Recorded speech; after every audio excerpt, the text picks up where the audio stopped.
श्री राम हर हर महादेव। इस वीडियो में हम जानेंगे जालियांवाला बाग हत्याकांड के बारे में। जालियांवाला बाग हत्याकांड, जिसे हम सब अमृतसर हत्याकांड के नाम से भी जानते हैं, यह हत्याकांड 13 अप्रैल 1919 को बैसाखी त्योहार के दिन जालियांवाला बाग नामक स्थान पर हुआ था। इसीलिए इसे जालियांवाला बाग हत्याकांड के नाम से जानते हैं। 13 अप्रैल के दोपहर को लगभग 10,000 पुरुष, महिलाएं और बच्चों की भीड़ जालियांवाला बाग नामक स्थान पर इकट्ठा हुई थी। यह भीड़ रॉलेट एक्ट और स्वतंत्रता समर्थक कार्यकर्ता सैफुद्दीन किचलू और सत्यपाल की गिरफ्तारी के विरोध में वार्षिक उत्सव वैसाखी मेले के दौरान पंजाब के अमृतसर में स्थित जालियांवाला बाग में उपस्थित हुई थी। जालियांवाला बाग पूरी तरह से दीवारों से घिरा हुआ था और उसमें से केवल एक ही निकलने का मार्ग था। इसी बीच डायर और उसके सैनिक पहुंचे तथा निकासी द्वार को बंद करवा दिया तथा बिना किसी चेतावनी के सैनिकों द्वारा भीड़ पर गोलियां चलवानी प्रारंभ करवा दी। कहा जाता है कि जब तक ब्रिटिश सैनिकों के पास बम और गोलियां खत्म नहीं हो गई, तब तक वे सैनिक लगातार भीड़ पर गोलियां चलाते ही रहे। इस बात की कोई स्पष्ट जानकारी नहीं है कि कितने लोग इस गोलीबारी में मारे गए तथा कितने लोग घायल हुए, लेकिन एक आधिकारिक रिपोर्ट के अनुसार लगभग 379 लोग मारे गए तथा 1200 से अधिक लोग घायल हुए थे।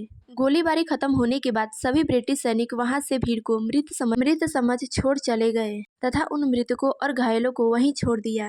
इसी समय गोलीबारी के बाद पंजाब में मार्शल लॉ की घोषणा की गई, जिसमें सार्वजनिक रूप से कोड़े मारना तथा इसी तरह के अन्य अपमानजनक कार्य शामिल थे। गोलीबारी और अंग्रेजों द्वारा लगाई गई मार्शल लॉ की खबर पूरे महाद्वीप में फैल गई। साथ ही सभी भारतीयों में आक्रोश बढ़ गया तथा बंगाली कवि और नोबेल पुरस्कार विजेता श्री रविंद्रनाथ टैगोर ने अंग्रेजों द्वारा 1915 में मिली नाइटहुड की उपाधि त्याग दी।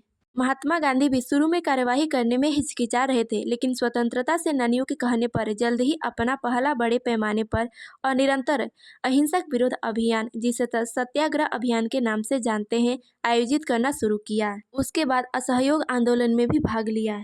उसके बाद 14 अक्टूबर 1919 को भारत सरकार ने डिसऑर्डर इंक्वायरी कमेटी के गठन की घोषणा की। यह समिति लॉर्ड विलियम हंटर की अध्यक्षता के कारण उनके नाम पर हंटर कमीशन के नाम से जानी जाती है। इसमें भारतीय भी सदस्य थे। उसके बाद भारत सरकार ने जालियांवाला बाग हत्याकांड की जांच का आदेश दिया, जिसने 1920 में डायर की हरकतों की निंदा की और उसे सेना से इस्तीफा देने का आदेश दिया। अमृतसर में हुए नरसंहार पर सभी लोगों ने डायर की हरकतों की निंदा की। अमृतसर में जालियांवाला बाग स्थल पर एक राष्ट्रीय स्मारक भी बनवाया गया है। यह थी जालियांवाला बाग हत्याकांड की कहानी तथा अंग्रेजों की क्रूरता की निशानी। किस प्रकार इस ब्रिटिश सैनिकों ने निहत्थे लोगों को, जिसमें महिलाएं, पुरुष तथा छोटे छोटे बच्चे भी शामिल थे, बिना किसी वजह की गोलियां बरसवानी शुरू कर दी थी। इस वीडियो में से इतना ही। मिलते हैं अगली वीडियो में, तब तक ले जय श्री राम, हर हर महादेव।